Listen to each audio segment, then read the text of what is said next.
জীবন কখনো কখনো আপনাকে ক্লান্ত করে দেয়, সব কিছু থেকে দূরে যেতে ইচ্ছে করে। ঠিক তখনই হয়তো আপনাকে ডাক দেয় চন্দ্রনাথ পাহাড়। এই মুহূর্তে আছে আমরা চট্টগ্রামে সীতাকুণ্ড চন্দ্রনাথ পাহাড়ের খুব কাছাকাছি। আমার এই পাশটা দেখতে পাচ্ছেন চন্দ্রনাথ পাহাড়ের চিত্র দেখা যাচ্ছে। আর এখান থেকে যারা পাহাড়ে উঠে সাধারণত তারা এখান থেকে লাঠি কিনে নেয় কিংবা ভাড়া নিয়ে থাকে। তো প্রতি পিস লাঠি নিচ্ছে 40 টাকা করে, ফেরত দিলে পাবেন 20 টাকা। ভাঙা ও ফাটা লাঠি তারা ফেরত দেয় না। তো এখানে আরও অন্যান্য খাবার দাবার আছে, ডাব এবং বিস্কুট, বিভিন্ন ইয়ে আছে। আপনারা শুকনো খাবার নিয়ে নিতে পারেন বা পানি নিতে পারেন পর্যাপ্ত। তো পাহাড় উঠতে যেতে অনেক সময় লাগে বা একটু পরিশ্রম, তো অবশ্যই পানি কিংবা ডাব খেয়ে নেবেন যেন এনার্জিটা কাজ করে। তো আমরা আজকে উঠবো চন্দ্রনাথ পাহাড়ে এবং আপনাদের দেখার চেষ্টা করবো। অবশ্যই আমাদের সাথে থাকবে। চারপাশে সবুজের ছোঁয়া, পাখির ডাক আর ঠান্ডা বাতাস, সব মিলে যেন প্রকৃতি আপনাকে কিছু বলতে চাইছে। উপরে ওঠার সাথে সাথে বদলে যায় সব কিছু, নিচে ছোট হয়ে আসে পৃথিবী, আর আপনার মনটা হয়ে যায় বিশাল। তো আমরা এখন উঠবো চন্দ্রনাথ পাহাড়ে। আসলে যেমন এক্সাইটেডমেন্ট কাজ করতেছে, সাথে ভয় কাজ করতেছে। এখানে এত উপরে ওঠা, হ্যাঁ লাঠি নিলাম। তো অনেক দর্শনার্থী, অনেক লোকজন এখানে আসছে। তারপরে যদি একটু সামনের দিকে দেখাই, অনেক মানুষ, সম্ভবত হিন্দু সম্প্রদায়ের পূজা চলতেছে এখানে। তো অনেক মানুষ সামনে দেখতে পাচ্ছেন, হাজার হাজার দর্শনার্থী।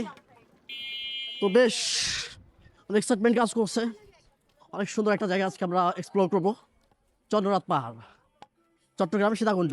ওয়াও, ওই তো দেখা যাচ্ছে সীতাকুণ্ড, চন্দ্রনাথ পাহাড়।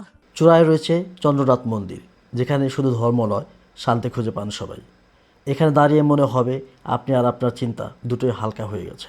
প্রতিটি মুহূর্ত, প্রতিটি দৃশ্য ক্যামেরায় বন্দি করার মতো আর মনে রাখার মতো। জীবনে যদি কখনো নিজেকে খুঁজে পেতে চান, তাহলে একবার হলেও চলে আসুন সীতাকুণ্ডের চন্দ্রনাথ পাহাড়ে। অবশেষে আমরা চন্দ্রনাথ পাহাড় থেকে ফিরে আসলাম। তো অনেক কষ্ট করে আমরা চন্দ্রনাথ পাহাড় থেকে আসলাম। তো আপনারা যদি আসতে চান অবশ্যই আসতে পারেন এখানে। বাংলাদেশের যে কোনো প্রান্ত থেকে আসতে হলে আপনাদের অবশ্যই চট্টগ্রাম সীতাকুণ্ড বাজার আসবেন। সীতাকুণ্ড বাজারে এসে যে কাউকে জিজ্ঞেস করলে হবে যে চন্দ্রনাথ পাহাড় কীভাবে যাব, এক রাস্তা। তো এখানে গাড়ির পার্কিংয়ের ব্যবস্থা আছে বা এখানে খাবারেরও ব্যবস্থা আছে, আপনারা আসতে পারেন। তো অবশ্যই আসার আগে একটা লাঠি নিয়ে উঠবেন। এখানে বাস ভাড়া পাওয়া যায় 40 টাকা পিস, আর যদি ফেরত দেন তাহলে 20 টাকা, 20 টাকা ব্যাক পাবেন। তো এটা অনেকটা শক্তি কমিয়ে আনবে। এটা ব্যাকআপ হিসেবে আপনি কাজ করতে পারবেন, এটা অবশ্যই প্রয়োজন। তো সবার জন্য শুভকামনা রইল, অবশ্যই আসবেন। আমরা আজকে ফিরে যাচ্ছি, পরবর্তী দেখা হবে অন্য কোনো ভিডিও। প্রকৃতির সৌন্দর্য উপভোগ করতে চাইলে আর মনকে একটু শান্তি দিতে চাইলে চন্দ্রনাথ পাহাড় হতে পারে আপনার পরবর্তী গন্তব্য।